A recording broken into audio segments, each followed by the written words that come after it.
네, 안녕하세요. 국제행정원 수강생 여러분. 네.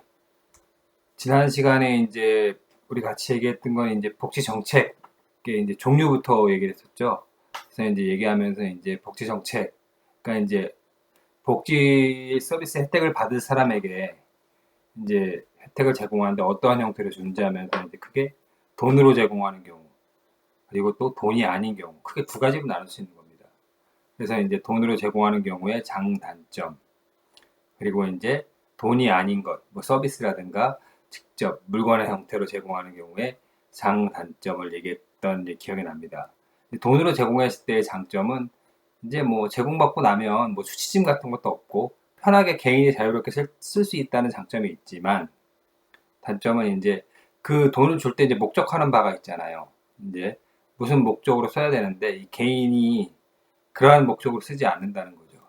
그러니까 이제 그 가족들, 예를 들면 아이들을 위해 아이들의 이제 뭐 이렇게 먹을 거 먹는 거라든가 의복이라든가 뭐 교육을 위해 쓰라고 돈을 제공했는데, 이제 부모가 한부모, 보통 한부모죠. 어려운 가정 서비스를 받은 돈으로 제공받은 부모가 그 돈으로 뭐 술을 사 먹는다거나 마약을 한다거나 담배를 핀다거나 하는 그 이렇게 사례가 미국에 흔하게 벌어진다고 말씀드렸었고요.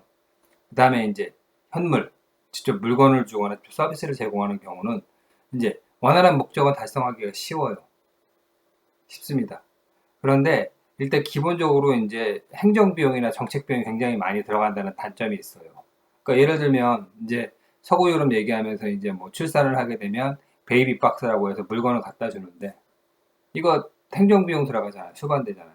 아, 돈으로 주면 간단하잖아. 주면서 이제 그 분유 사고 기저귀 사고 애기용 사세요 하면 되는데, 네, 물건을 갖다 주려면 직접 공무원이 물건을 사러 가야 되고 사서 또 집 앞에 갖다 놔야 되고 갖다 줘야 되고 우편 서비스 이용해야 되고 이런 것도 있잖아요.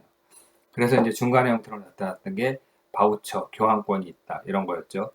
특정 목적으로만 쓸 수 있게 뭐 카드 형태로 이제 지급을 해서 이제 뭐 기저귀나 뭐 분유만 살 수 있게, 아니면 밥만 먹을 수 있게, 이런 식으로만 이제 뭐 목적을 정해서 이제 바우처 형태가 이제 제3의 길로 나온다고 얘기를 했었고요.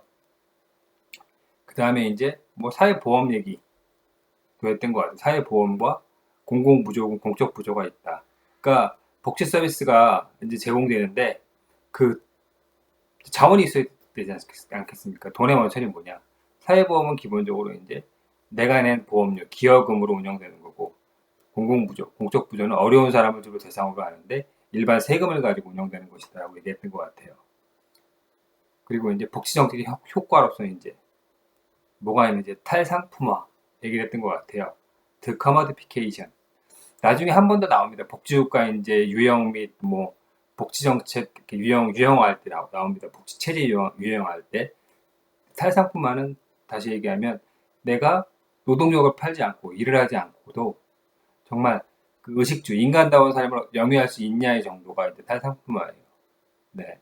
그러니까 진짜 복지체제가 잘 발달된 곳일수록 내가 노동력을 팔지 않고도 굶어 죽지 않을 수 있겠죠. 이런 것들을 보는 겁니다.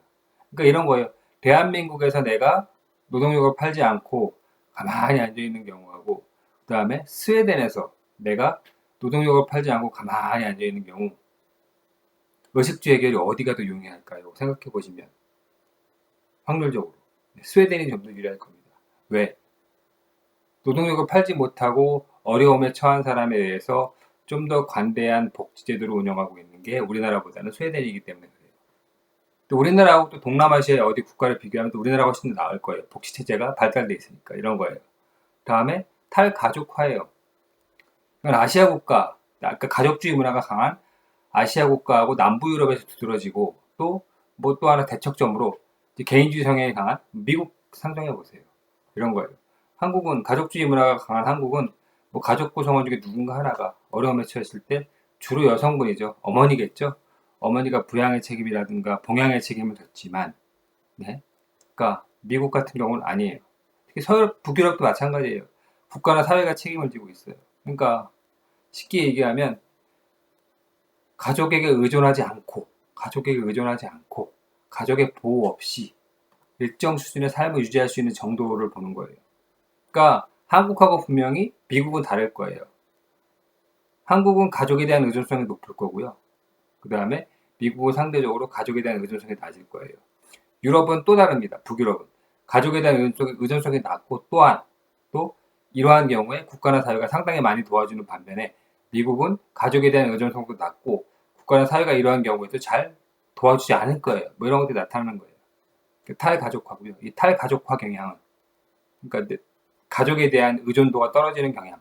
그리고 다시 말씀드렸지만 이 가족에게 의존해야 될 상황이 벌어질 때 주로 이제 도와주는 사람이 여성이기 때문에 탈가족화가 강해지게 되면 여성 해방, 여성의 사회 진출이 용이해진다는 장점이 있다고 말씀드렸습니다.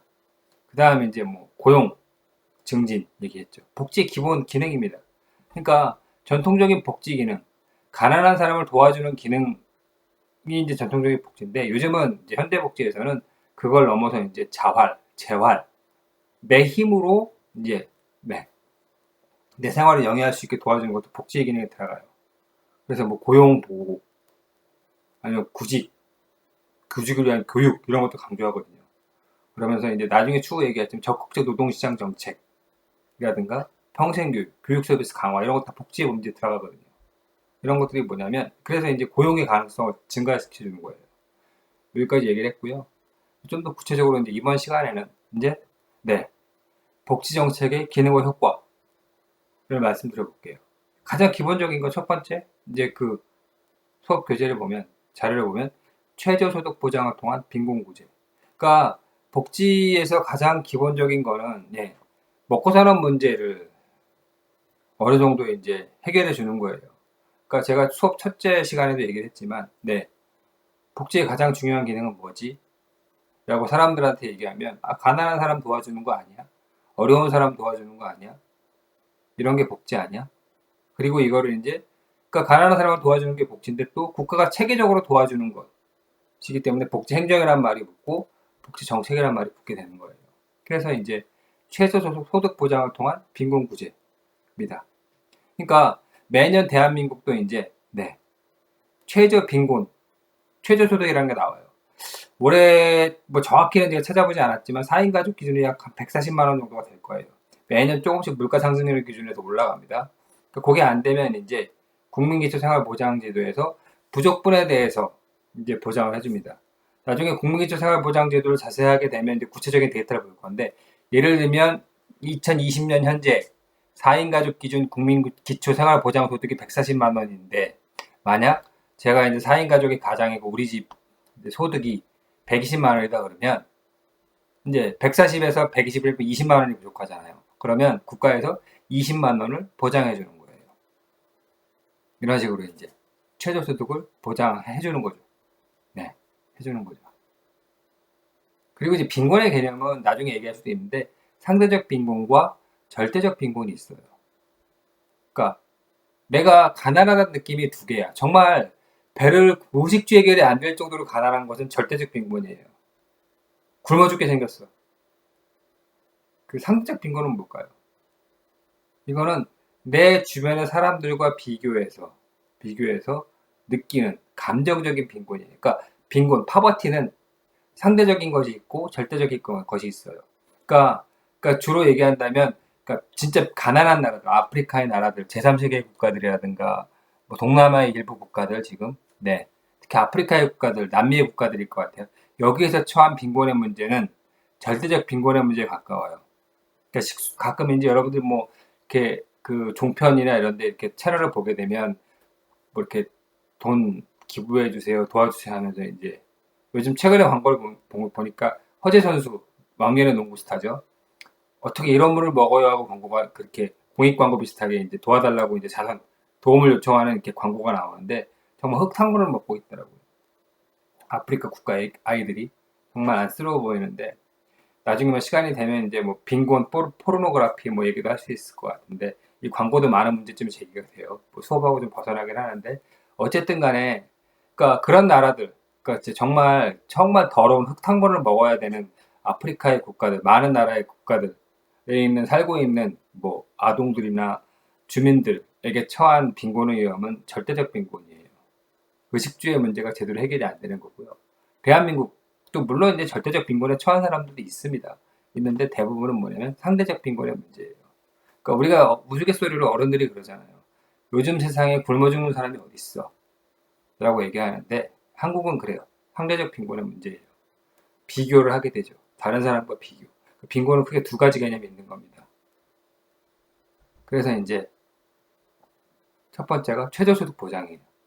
그러니까 인간다운 삶을, 한국에서는 이제 먹고 사는 문제도 그렇지만 인간다운 삶을, 최소한의 인간다운 삶을 영위할 수 있게 도와주는 것입니다. 두 번째, 사회적 위험으로부터 국민 보호예요. 여기는 이제 보면 이제 아까 첫 번째 최저소득 보장은 정말 어려운 사람을 대상으로 한 복지라고 한다면 사회적 위험은 그래 사회적 약자도 대상이 되지만 우리 일반 일하는 중산층의 사람들도 해당이 돼요. 내가 예를 들어 이제 소득이 일정 정도가 되는데 뭐 건설 현장에서 일을 한다거나 아니면 뭐 농업, 임업, 뭐 수산업 다 좋습니다. 그러니까 몸을 쓰는 네, 현장에서 최근에 또 안타까운 게 이제 태안 발전이라고 서부 발전이니까 태안에 있는 그 발전 시설에서 또 이제 뭐 화물기사 한 분이 돌아가셨어요. 뭐냐면 이런 겁니다. 그러니까 김영균 씨 사건이 일어난 지 1년도 안 됐는데 또 제대로 뭐 이렇게 안전조치가 안 돼 돌아가셨는데 이게 보면 그분은 뭐 극빈층은 아니에요. 그러니까 뭐냐면 이 사회적 위험이라는 것은 이제 빈곤도 관련이 있죠. 그러니까 어려운 사람일수록 더 사회적 위험에 처할 확률이 높기는 해요. 그렇지만 이 사회적 위험은 사실은 뭐 소득이 어느 정도 되는 분들, 중산층 이상에게도 해당이 되는 거예요. 뭐 질병 보십시오. 질병도 대표적인 사회적 위험이에요. 재해 보십시오. 코로나 시국이고 지금 태풍도 많이 불고 장마도 많이 오고 그랬는데 네, 그 재해가 코로나가 네, 빈부를 따지나요? 물론 어느 정도 따집니다. 씁쓸한 얘기긴 해요. 그러니까 미국에서 이제 통계조사 같은 거 나왔는데 뉴욕시에서 이제 코로나에 걸려 뭐 사망을 하거나 코로나에 걸려 확진율을 보면 네, 빈부의 격차가 유달리 드러나죠. 유색인종과 백인들의 그 뉴욕시 내에서 이제 확진율의 차이를 보면 확실히 유색인종이 흑인들이 높아요. 백인들에 비해서. 소득의 차이에 따라 명확히 드러나긴 해요. 그렇지만 기본적으로는 네, 재해나 태풍이나 장마가 코로나가 네, 네. 어려운 사람에게 치명적이긴 하지만 기본적으로 따지지 않죠. 그러니까 어쨌든 네, 사회적 위험으로부터 국민을 보호하기 위해 복지가 작동하죠. 대표적인 예, 뭐 국민연금, 개성얘기, 건강보험, 고용보험, 산재보험, 장기요양보험이 최근에 추가됐어요. 그러니까 5대 보험이라고 얘기를 해요.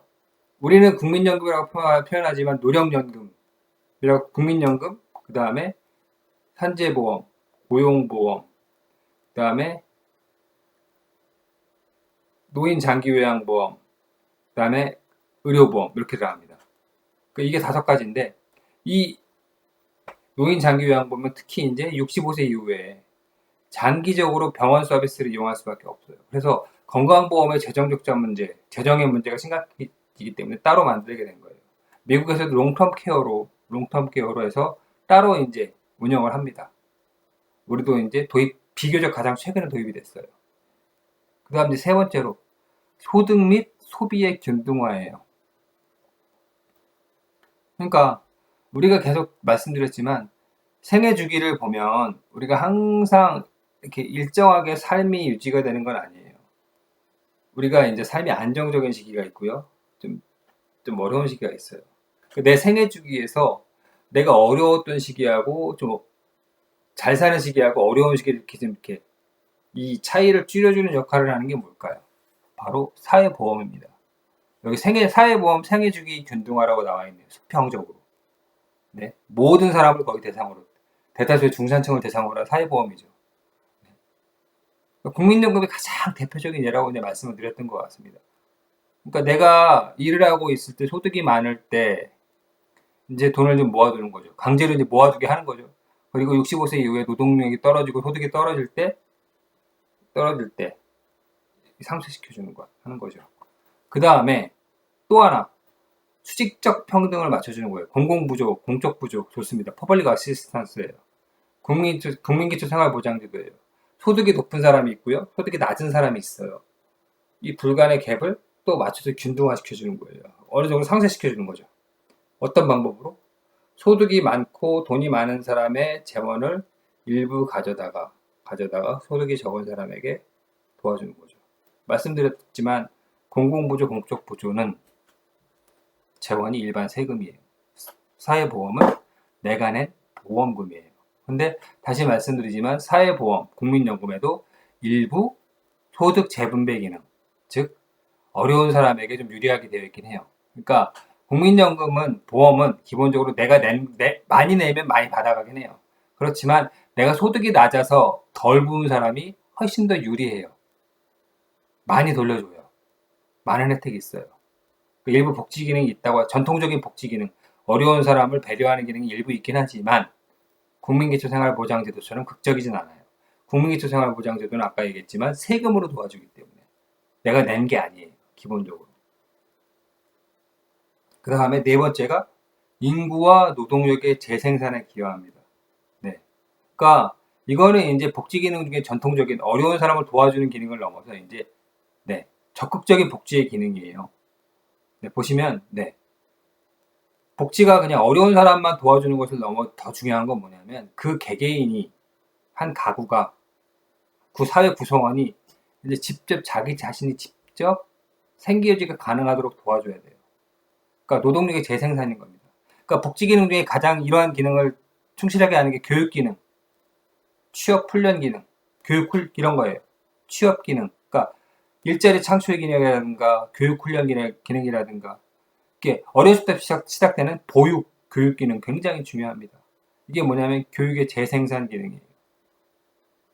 그다음에 인구, 지금 우리 고민이 많죠. 저출생 고령화로 해서 고민이 굉장히 많습니다. 지금 정부가 안간힘을 쓰고 있어요. 그러니까 저출생의 문제에 대해서는 정부 정책 보면 항상 안타까운 점이 있습니다. 이건 나중에 한번 시간을 내서 말씀을 드렸으면 좋겠는데 자꾸 이제 정책이 결혼한 사람의 그게 정책에 초점이 맞추어져요. 뭐 결혼한 사람에게 자녀를 몇 명을 낳으면 뭐 보조금을 주고 뭘 주고 하는데 사실은 실제로 이제 더 큰 것은 젊은 분들이 네, 연애도 못하고 결혼도 못하고 있는 현실입니다. 그럼 왜 연애도 못하고 결혼도 못할까요? 연애를 하고 결혼도 하고 그래야 출생의 문제, 아이를 낳고 그러니까 가족을 꾸리고 아이를 낳는 문제가 해결이 될 텐데 그러니까 이런 사회적 여건이 안 돼 있는 거예요. 우리가 결혼을 하고 아이를 낳고 이렇게 살아갈 만한 조건이 안 돼 있거든요. 뭐가 중요할까요? 이거 그냥 돈 문제입니다. 다른 거 다 떠나서. 그러니까 일자리 문제하고 굉장히 많이 맞물려 있다고 생각해요. 그러니까 일을 하고 그다음에 어느 정도 이제 안정이 돼야 뭐 어느 게 뭐 너무 물질적으로 얘기할지 모르겠지만 어느 정도 생계의 문제가 해결이 돼야 이제 연애도 하고 결혼도 하고 또 중요한 건 뭐 교육 시스템, 안전한 교육 시스템 이런 것들 갖추어져야 뭐 하는 건데 이제 이런 것들이 너무 성과가 장기적으로 걸쳐 나타난 거기 때문에 지난번에 나타나는 것이기 때문에 정부 관료들이나 특히 짧은 정치적 임기를 가진 국회의원들이 섣불리 이러한 정책을 실시하지 못해요. 어렵습니다. 어쨌든 간에 네. 복지의 기능 지금 보면 일자리 창출을 위해 정부가 많은 노력을 기울이고 있고요. 저출생 문제를 해결하기 위해 많은 노력을 기울이고 있어요. 이 복지의 기본적인 네. 효과라고 할 수 있습니다. 목표라고 할 수도 있겠죠.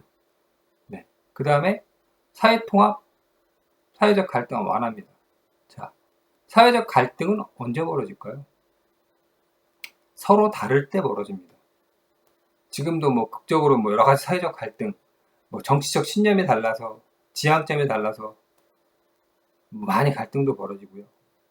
또 전통적인 사회적 갈등의 원인, 먹고 사는 문제 때문에 벌어집니다. 빈부의 격차 때문에 벌어지기도 하고요. 그러니까 여러 가지가 있어요. 그러니까 나와 서로 다르기 때문에 서로가 다르고 이 다름을 인정하고 다양성으로 받아들이는 게 아니라 이 다름이 아니라 차이라고 인정하게 되면 하게 되면 이제 차별이 되어버리면 이제 통합은 어려워지고 갈등의 길로 가게 되는 거예요. 근데 복지가 추구하는 거는 뭐냐면 이러한 차이라고 불리워지기 전에 이 다름을 서로 이렇게 완화시키려고. 특히 중요한 게 빈부의 격차 한번 생각해 보세요. 빈부의 격차를 완화시키려고 하는 것이 복지 정책의 중요한 기능 중에 하나예요. 네. 교육 격차, 빈부 격차, 이런 것들. 각종 사회에서 나타나는 그렇게 부조리한 격차들을 완화시키려고 노력하는 것이 복지의 기능이에요. 자, 빈부 격차 보시면, 자, 하다못해 사회보험은 아까 말씀드렸지만 내가 낸 보험료가 많아야 내가 많이 받아간다고 얘기했지만 그 와중에도 소득이 낮아서 보험료를, 국민연금을 덜 내는 사람이 나중에 받아갈 때 훨씬 더 이득을 보게 설계되어 있어요. 네, 쉽게 얘기하면, 그러니까 복지 기능이 일부 있는 거예요. 재분배 기능이. 어려운 사람을 도와주는 기능. 또 극적인 게 뭡니까? 공공부조, 국민기초생활보장도 보십시오. 그러니까 어려운 사람을 위해서 일반 세금으로 도와주는 거 아닙니까? 근데 일반 세금은 누가 많이 내나요? 고소득층이 많이 냅니다. 그러니까 뭐냐면 소득 격차를 완화시켜주기 위한 노력이에요. 더 나아가서 빈부격차가 완화되겠죠. 그러니까 이러한 격차들이 완화가 되면 뭐 통합까지는 아니더라도 사회 갈등이 완화될 수 있는 길이 열리는 거예요. 그러니까 요즘 최근에 논란이 되고 있는 기본소득 논란, 어떤 방향으로 갈지는 아직 뭐 추후에 얘기해 봤으면 좋겠고, 여러분 생각도 물어보고 싶은데, 만약에 오프라인 수업이라면 기본소득에 관해서 이제 같이 뭐 이렇게 발표도 하고 토론도 해봤으면 좋겠는데, 기본소득에 대한 논의가 이루어지는 것도 사실은 그래요. 그러니까 소득 격차로 인한 빈부 격차를 완화시켜서 사회통합, 사회갈등을 완화시키고 사회통합에 기여해보자, 이런 의도도 깔려 있는 거예요. 다 같이 잘 살아보자. 그러니까 다 같이 잘 살아보자가 복지의 중요 정책 목적이에요. 네. 다 같이 인간답게 살아가 보자. 이런 것들입니다. 그래서 복지 정책은 기본적으로 마찬가지로 공교육, 공보육 강조하는 것도 이런 거예요. 빈부의 사회적 대물림을 막아보자, 이런 거예요. 이게 빈부의 격차, 그러니까 개천에서 용나는 사회가 자꾸 없어지게 되고, 부모가 어려운 생활을 했으면 자식도 어려운 생활을 한다는 게 계속 이어지게 되면, 이거는 결국 쌓이게 되면 갈등이 될 거고, 네, 이 갈등이 심해지면 어떻게 될까요? 소요가 일어나고 물리적 충돌이 일어나겠죠. 그러니까 이런 것들을 막아보자는 게 복지의 목적인 겁니다. 복지의 효과고 기능이고 한 겁니다. 다음으로 여섯 번째, 이건 뭐 논란의 여지가 좀 있을 것 같은데, 경제 안정과 경제 성장에 기여할 수 있는 게 복지의 기능이에요. 또 얼핏 생각해 보면 복지가 무슨 경제 성장에 기여하지라고 얘기할 수도 있을 것 같아요. 제가 지난 시간이든 지지난 시간에도 얘기했을 것 같은데, 복지 정책과 경제 정책을 얘기하면서 이런 얘기를 했던 것 같아요. 경제 정책은, 즉 시장은 피자나 파이가 있다거나 파이를 키우는 것, 그러니까 조그만 파이를 좀 더 확장 키우는 것이 목적인 것이 시장이라면, 주로 복지는 분배, 파이를 나누는 것이 목적이다. 어려운 사람을 도와주는 것이기 때문에. 이건 원론적인 얘기예요. 근데 지금 이제 복지 얘기하면서 계속 그래요. 기본적으로는 어려운 사람을 도와주는 게 복지의 기능이다라고 얘기했지만, 이걸 넘어서 지금은 이제 뭐라고 그랬습니까? 그 사회 구성원 개개인이 개인의 힘으로, 혼자의 힘으로 정상적인 삶을 영위해 나갈 수 있게 도와주는 거, 서포트 해주는 게 복지라고 그랬어요. 그래서 이제 취업, 교육훈련, 일자리 창출, 교육, 보육에 대한 적극적인 투자도 하고, 적극적인 행정도 하고, 적극적인 정책도 실시하는 것이 복지 정책이 되었거든요. 그래서 이렇게 되면, 특히 예를 들면 교육이나 아동 보육이나 아동 교육, 청소년 교육에 힘을 팍 주고 복지가 한다고 해 보십시오. 그러면 고급 인력이 양성되는 거예요. 이건 뭡니까? 경제에 어떤 영향을 미칠까요? 경제 성장에 기여하는 겁니다.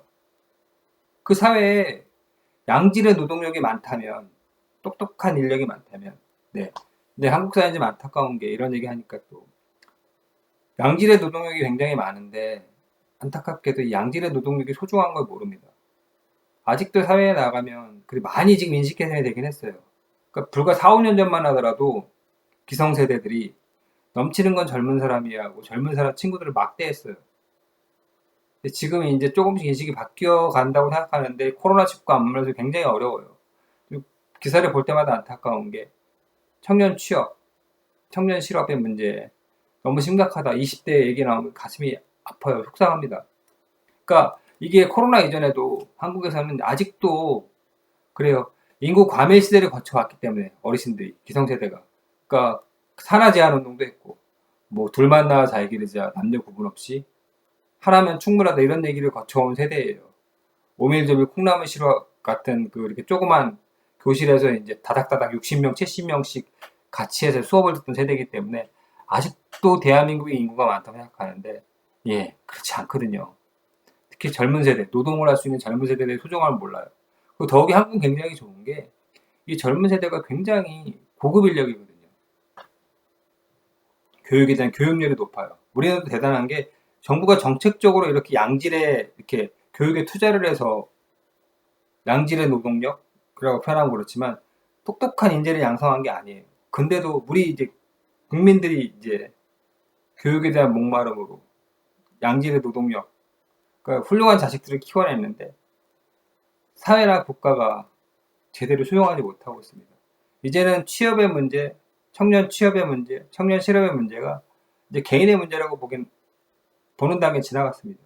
이제 국가의 문제고요, 사회의 문제입니다. 같이 고민해야 됩니다. 같이 고민해야 돼요. 그래서 안타깝긴 한데 어쨌든 네, 얘기가 딴 데로 빠졌는데 이 복지 정책의 중요한 하나의 이슈가 교육이나 보육인데 이러한 것이 이제 제대로 되면 네, 하나의 예로 훌륭한 노동력, 양질의 노동, 일을 할 수 있는 인구가 만들어지고요. 이거는 경제 성장에 기여하겠죠. 이런 식으로 연결해 볼 수도 있는 겁니다. 자, 좀 더 구체적으로 볼게요. 단기적인 긍정 효과 해서 경기 조절 자동 안전장치라고 얘기합니다.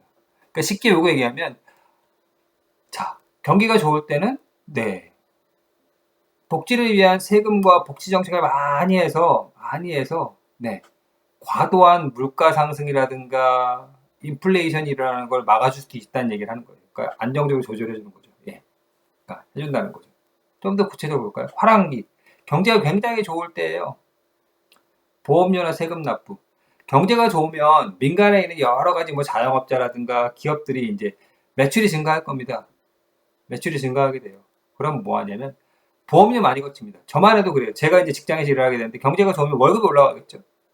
월급이 올라가게 되면 네, 내는 보험료도 올라가게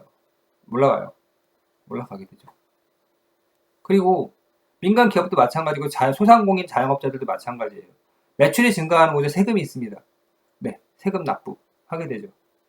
그러면 이게 물가 상승 압력이 떨어지게 됩니다. 그러니까 이게 그냥 세금을 걷지 않고 보험료를 안 내게 된다면 그 돈이 어떻게 될까요? 과다하게 이론적인 얘기지만 소비가 되어 버릴 겁니다. 그러면 네, 물가는 상승될 수밖에 없습니다.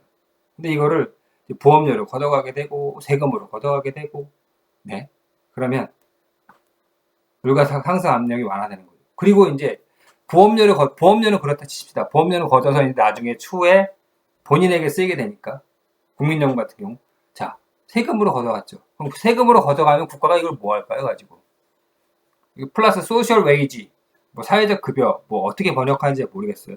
소셜 웨이지가 높아가면 임금 감소 효과가 발생한다고 얘기를 해요. 자, 이 세금을 가지고 정부가 뭐를 할까요? 그럼 화랑기에 그냥 쥐고 있을 수도 있겠죠. 뭐 기업에 투자, 근데 국가, 복지행정, 복지정책을 얘기하니까 이런 거예요.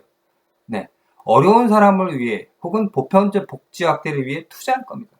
그러니까 사회적 급여가 높아지게 돼요. 쉽게 얘기하면 이런 거예요. 사회적 급여? 그러니까 기본소득, 생계 보장을 위해 좀 더 강하게 투자하실 거예요. 아까 얘기한 국민기초생활보장제도에 좀 더 관대하게 줄 수도 있는 거예요. 일반 세금이 많이 거치니까. 그 다음에 보편적 의료라든가 보편적 보육, 보편적 교육 이런 데 이제 더 많은 지원과 정책이 들어가게 돼요. 어떻게 될까요? 실제로는 뭐냐면 임금이 감소하는 효과. 그러니까 세금을 걷어가니까 계속. 세금을 걷어가니까.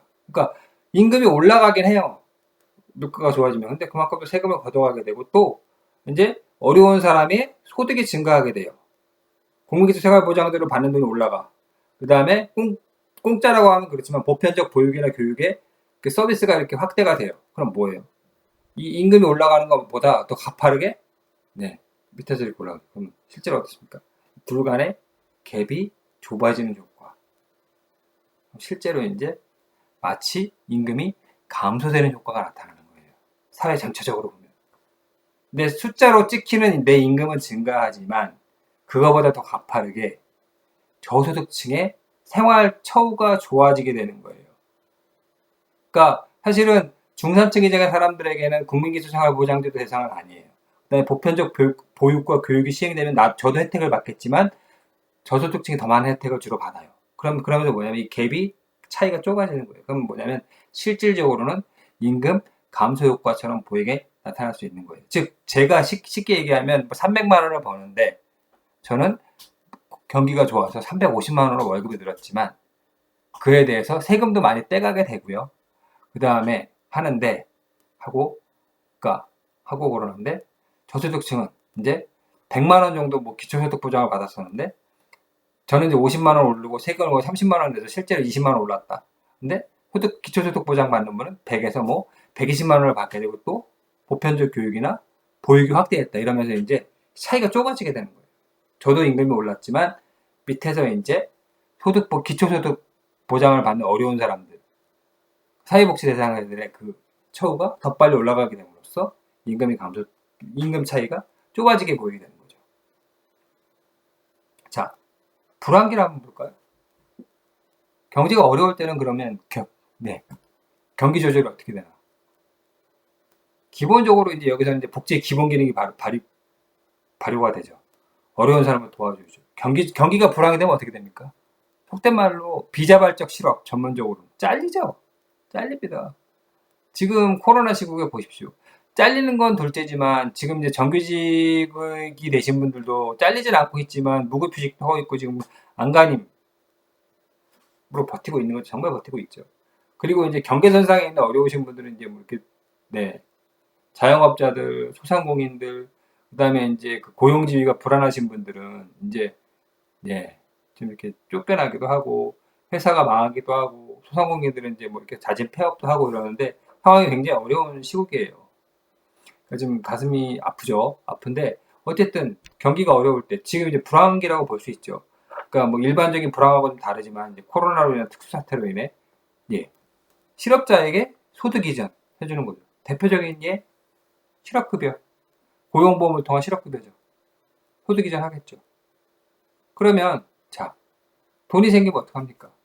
우리 그냥 재난지원금 생각해 보시면 돼요. 재난지원금 받아서 뭐가 됐다고 해요? 소비가 증가됐다고 얘기하지 않습니까? 경기도 이재명 지사는 이렇게 비유를 하더라고요. 그러니까 재난지원금이 그 지급됐을 당시, 그 당시에 명절 대목보다 더 소비가 진작됐다라고 표현을 해요. 소상공인들이 굉장히 행복했던 시기다. 라고 하면서 이재명 지사는 요번 2차 재난지원금도 보편적으로 하자고 그랬는데 요번에 코로나 시국이 엄중하기 때문에 요번에는 정부가 정말 어려운 사람 먼저 맞춤형으로 하자고 소상공인들나 그다음에 영업 정지나 제한을 당했던 업종부터 지원하자. 그런데 계속 말씀을 드리지만 사실 재난지원금을 그러니까 전부 다 줄 거냐 아니면 선별적으로 줄 거냐는 사실은 별로 의미가 없는 논쟁이에요. 계속 돌아가면서 몇 번 더 해야 될 거라고 생각해요. 지금 상황에 따라서 이제 뭐 핀셋, 쪽집게 지원을 할 거냐 아니면 보편 지원을 할 거냐는 그 상황에 맞춰서 정책적으로 이제 판단을 하면 돼요. 근데 한 번에 동시에 다 하기는 뭐 쉽지 않죠. 왜? 여러분 생각해 보시면 항상 여러분이 하고 싶은 거 다 할 수 있지는 않잖아요. 저도 마찬가지예요.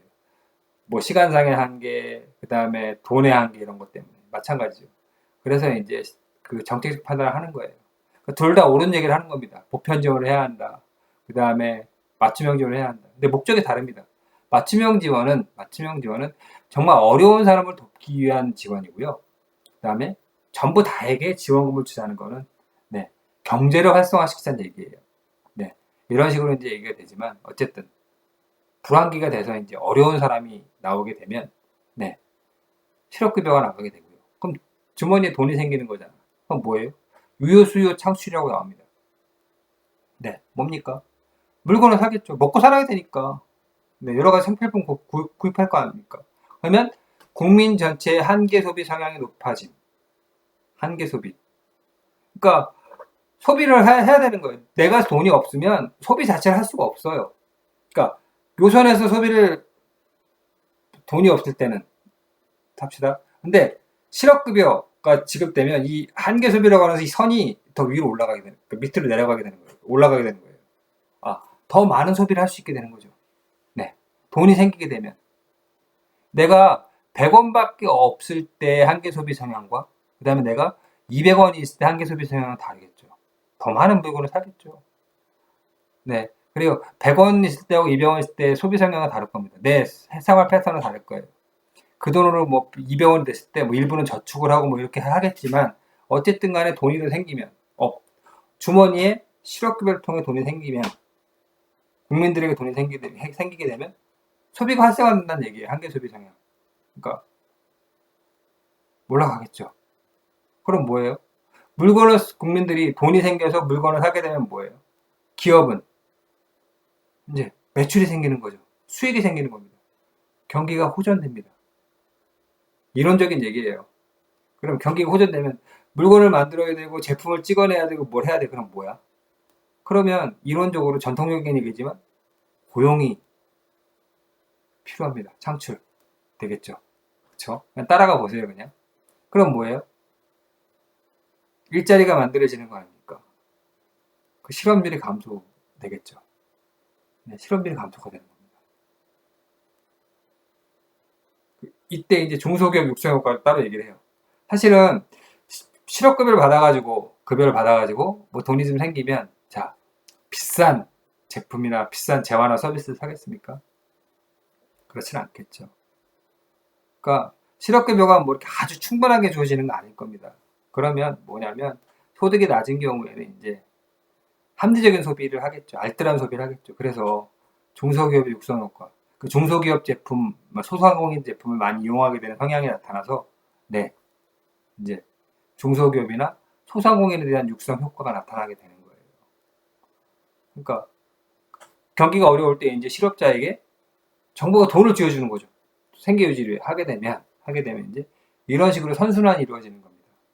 결국 고용 창출 및 뭐 중소기업이나 소상공인까지 육성이 되는 이론적인 얘기입니다. 이런 서클이 돌아가게 되는 거예요. 체인이 흐르게 되는 거죠. 이렇게 얘기할 수 있을 것 같아요. 그래서 2008년 글로벌 경제 위기 때 이제 보면 독일과 미국이 비교가 돼요. 대처 방식. 독일은 이런 방식으로 이제 위기를 극복을 했어요. 그러니까 실업자에게 소득 이전을 해서 이런 식으로 이제 선순환이 되겠고요. 미국은 이제 뭐 리먼 브라더스로 대표되는 금융 이제 걔가 파산을 했을 때 기업을 도와줬어요. 기업 파산을 면하게 해주고요. 개개인은 알아서 살아. 시장주의 경제이기 때문에. 극명하게 이제 위기 대처 방식이 달랐고요. 어디가 더 성공적이었냐에 대한 평가는 여러분들에게 맡기겠습니다. 물론 독일이겠죠. 독일. 네.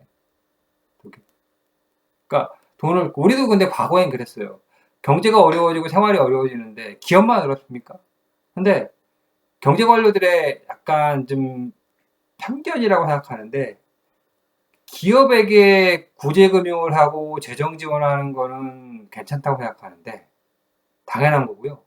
경제가 어려울 때 국민에게 현금 지원을 하고 복지 서비스 지원하는 거는 뭐 도덕적 해이가 일어난다는 등 무슨 네? 이런 얘기를 해요. 어제도 그 최근에 기사가 났는데 야당의 뭐 대표죠.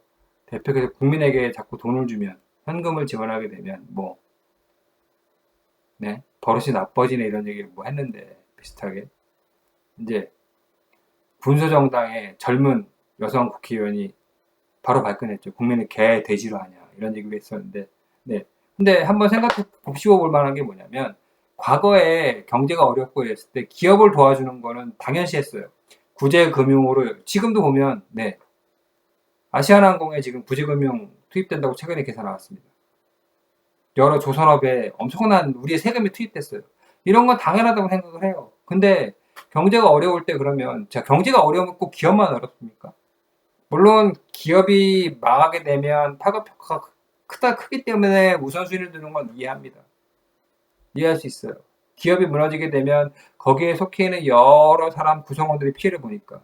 그래요. 도와주지 말자는 거 아니에요. 근데 그게 아니라 그걸 도와주는 건 당연시 하는데 왜 국민 개개인 가구들에게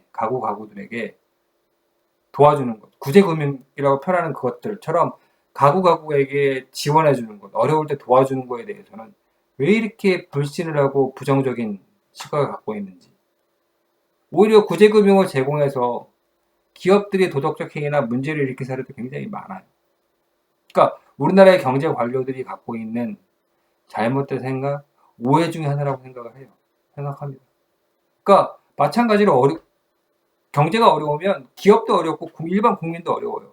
일반 국민을 도와주지 않으면 결국 국민 개개인의 부채가 증가하게 되고요. 기업이 파산하듯이 가정도 파산합니다. 마찬가지예요. 똑같이 도와줘야 돼요. 똑같은 구조인데 왜 기업을 도와주는 거에 대해서는 호의적이고 당연하다고 생각하고 왜 개인을 도와주고 가구 도와주는 거에 사회 구성원들 핵심을 구성하는 국민들을 개개인을 도와주는 것에 대해서는 이렇게 회의적이고 이렇게 보수적인 시각을 갖는지에 대해서는 다소 이제 시각을 좀 바꿨으면 좋겠다는 생각을 합니다.